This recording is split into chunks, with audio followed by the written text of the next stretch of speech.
All right, new problem.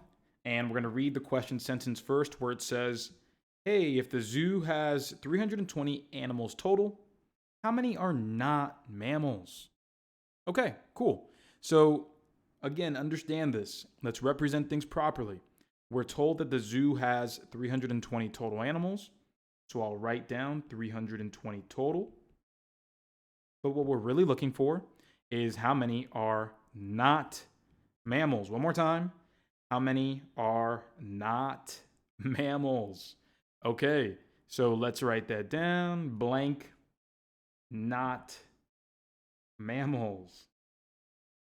All right, so I said that a couple of times, so hopefully we picked up on that little hint there if that was a mistake that we made, because when we check things out here, we're going to see that it says at a zoo, 3 out of every 8 animals are mammals.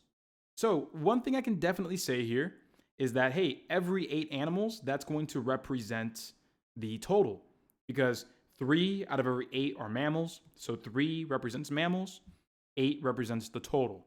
So I can say right over here that 8 right there is the total. Now, this is where folks will make a mistake.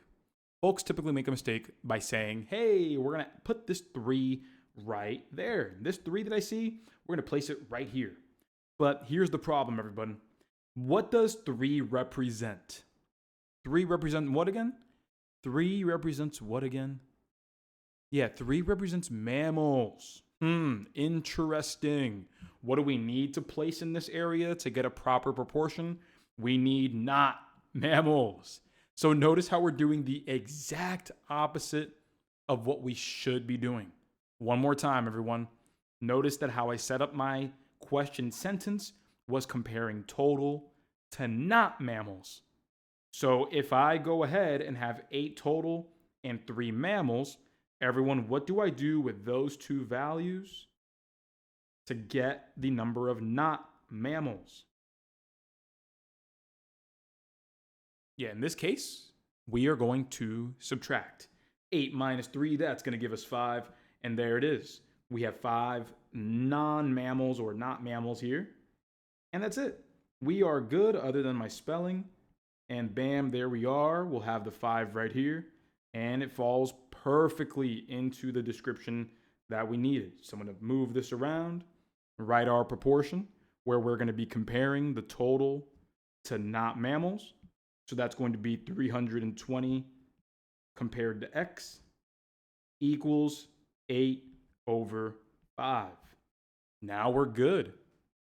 So with this one, now what we're going to do is cross multiply and divide or compare. Either way is going to be fine. But let's go ahead and just cross multiply. Nice and easy here. X times 8 gives us 8x. And then 5 times 320, that's going to end up giving us 1600. Because 5 times 32 is 160. Slap that 0 at the end, that gives us 1600. Lastly, we'll divide both sides by 8, and we are done. Cancels out on the left, leaving us with x equals 200, because 16 divided by 8 is 2, and you bring those other zeros with you, and there we are. So the correct answer here is going to be B, 200, for the reason being that we had to subtract to set up our proportion correctly. Because again, it said we needed not mammals, and since we already had the total, you subtract to get what's left. So this is what we need to understand about proportions, everybody. It's about setting them up correctly first, calculating second. And I'll see you in the next problem. All right, next question. So as always, read that question first so we can understand, again, that general context. What are we trying to accomplish? And then we'll get into the meat and bones. So here we go. It says here, how much does she pay? All right, sounds good.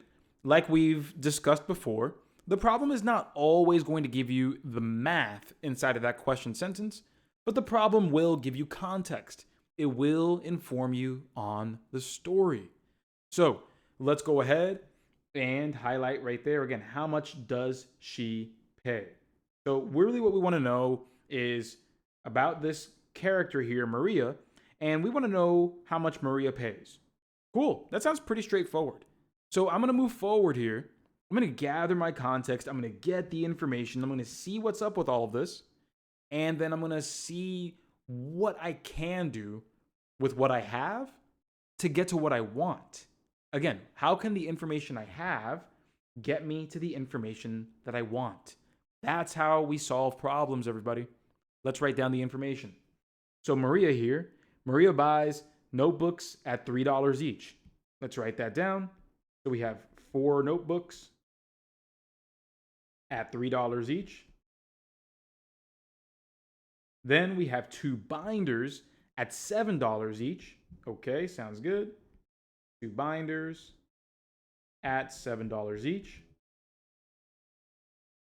And then from there, and we have a pack of pens for $5. All right, sounds good, everybody. What are we tempted to do here? Pack of pens, $5 right there. My party people, what are we tempted to do with all of this?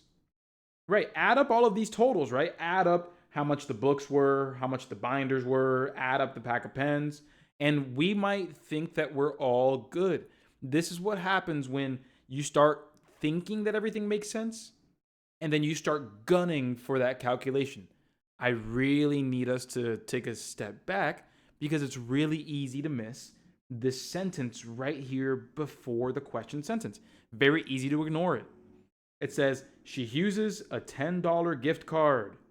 So, my party people, if we're using a gift card towards a purchase, what does that do to the amount that we're getting out of our pockets? Yeah, we subtract. If we're talking about how much Maria actually pays, we're not going to count the amount of the gift card because the gift card knocks that amount down. So we have to consider that. And so all I'll do is here at the end is I'll say, hey, look, find the total. And then what I'll do is I will subtract $10. Again, that is the gift card. So I'm just reminding myself to, again, pay attention to the story. So let's get it going here, everybody. If we have 4 books, $3 a piece. First book is $3. Second book, that'll be $6. 3 books, that'll be $9. What are we doing there? Yeah, absolutely. We're going to be multiplying. So here, 4 books, $3 a piece. That will be 12. 4 times 3, that's $12. Then we have the 2 binders. 2 binders at $7 each. The first one's $7. The second one's $7. Added together, that is $14.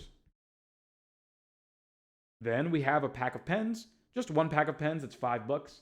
That's totally fine. There we go. So now we'll just go ahead and add everything together. And we have 12 plus 14 is 26. 26 plus 5, that's going to give us 31. So there we are, $31. Do not be tempted because now we have to lastly here subtract 10. And that is going to give us $21. And that's why the correct final answer here, my party people, is going to be answer choice B. So hopefully we're feeling pretty good about this one, right? You know, it's not so easy as just blindly add or multiply, but we have to think about the sequence in which we perform these operations, right? So great job on this one. Let's get ready for the next one, right?